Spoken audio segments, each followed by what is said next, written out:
Hello everyone, welcome to Lotus Talks Nucleus. I'm Wei Zhengxiao, a youth nuclear science volunteer from the Voice of the Little Lotus. Today, let's meet two new friends, elements and isotopes. Atoms come in different types based on the number of protons and neutrons in their nucleus. Let's start with protons. Atoms with the same number of protons belong to the same element. Think of each element as a big family, where every family member shares the same element name and proton count, just like sharing the same family name. In fact, the periodic table of elements is organized by proton number. For example, hydrogen, element 1, has 1 proton.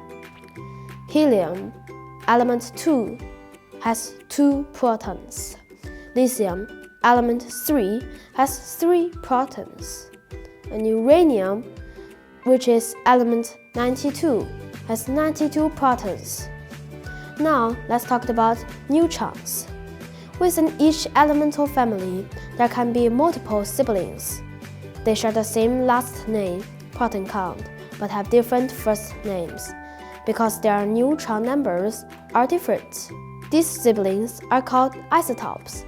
For instance, in the hydrogen family, hydrogen-1, protium, has 0 neutrons.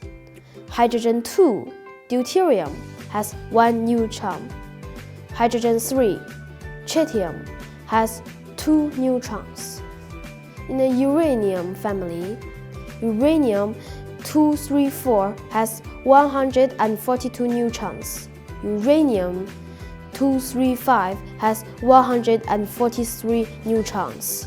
And uranium-238 has 146 neutrons. If you look closely, you might have noticed the number after the element's name, like 234 in uranium.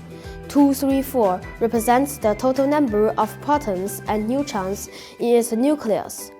There are over 100 elemental families in the periodic table. Why not take some time to get to know a few?